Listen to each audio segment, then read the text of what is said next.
So this is what it sounds like without the muffler, but with the silencer inside the tube of the actual exhaust pipe.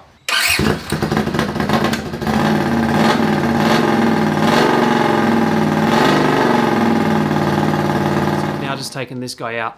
Let's see what it sounds like without it. I'm pretty sure it's going to be obnoxiously loud, but let's find out.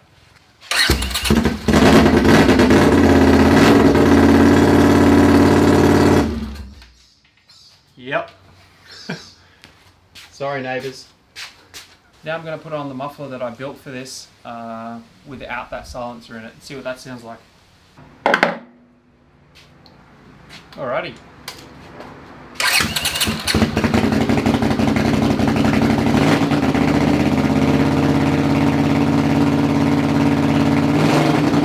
I actually don't mind the sound of that. I just wish it was a little bit more muffled, not so loud. And this is just with one of the stock mufflers that originally came off the bike.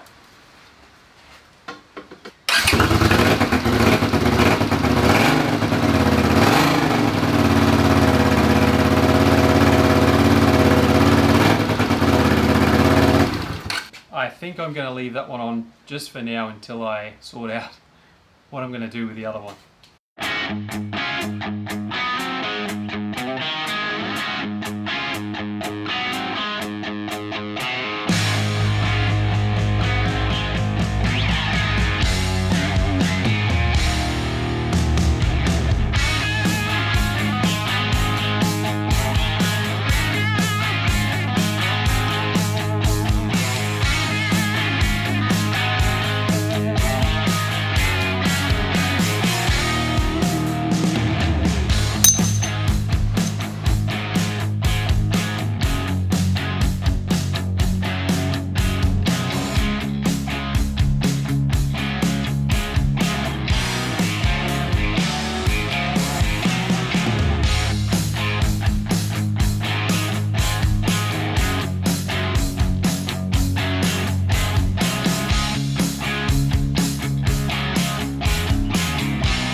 Still loud, but it sounds good. So as you know, that is the muffler that was originally on the bike. It has been chopped down, I baffled it, so it's been modified to fit this bike basically.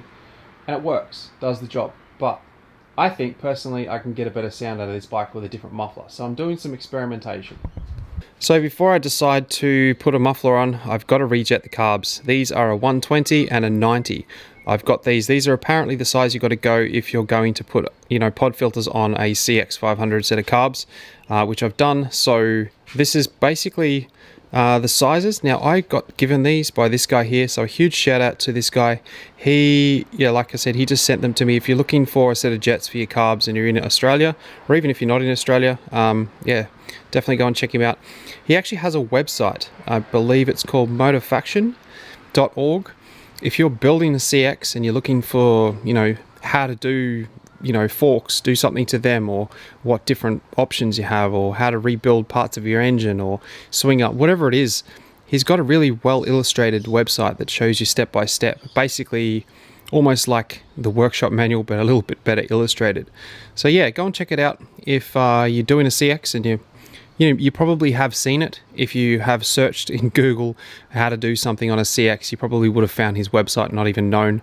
So what I'm going to do now is I'm going to put this aside and I'm going to experiment with this shiny thing that's sitting there and the new muffler that I've basically just picked up to, like I said, experiment with and try and get a better sound out of this. So let's see how we go and have a bit of fun with it.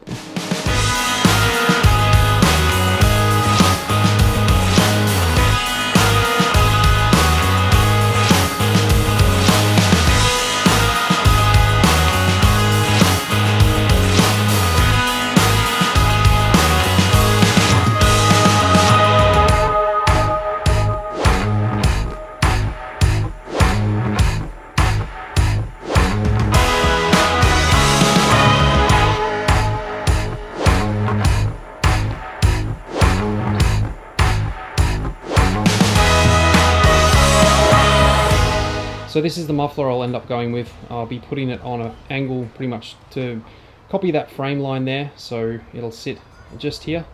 What I'm trying to figure out now is baffling, trying to get it to sound good. It sounds very open when it's just by itself. When I put a baffle inside it, there's a baffle you can put in the end of the actual muffler, and there's also, I can put one in the bottom of the tube there. I've tried both, and the different actual baffles that I'm using are just relatively cheap. They're these guys here. They're only like, you know, literally like $5 or something, I think. Perforated tube, and you just put it inside the tube, and then obviously, you know, it baffles it a bit, and it's got an end cap which you can move and adjust. So what I've done with one of them, there's the short ones that the actual muffler came with, and this is one that I purchased, you know, just off eBay, I think. And there's one here which I've put, you know, the actual wadding around it, the fiberglass baffling. So I tried this, but it's too restrictive. I put it on obviously one of these. I took this actual end cap out and put it right around there in just one layer, and then it still felt too restrictive. I don't really know if it's too restrictive. I'm assuming it is, because obviously, you know, this bike used to have, you know, 2 mufflers, 2 pipes, one on each coming out, and now we've restricted it down to 1. So therefore, you know, you need as much exhaust coming out of that as you can. But by leaving it open, it's just real throaty, if you can imagine. It's real loud and barky, and I don't really like that. I want to sort of make it more of a deep tone. So that's kind of what I've been playing with. This little band-aid here is just obviously the join, to try and get an idea of the sound without obviously, you know, it leaking. But what I'll do now is I'll just fire it up just so you can hear it. This is as close as I'm going to get it to where I want it for now, but I probably will address this and play with it a little bit more down the track once I put this bike together completely. But for now, let's see what it sounds like.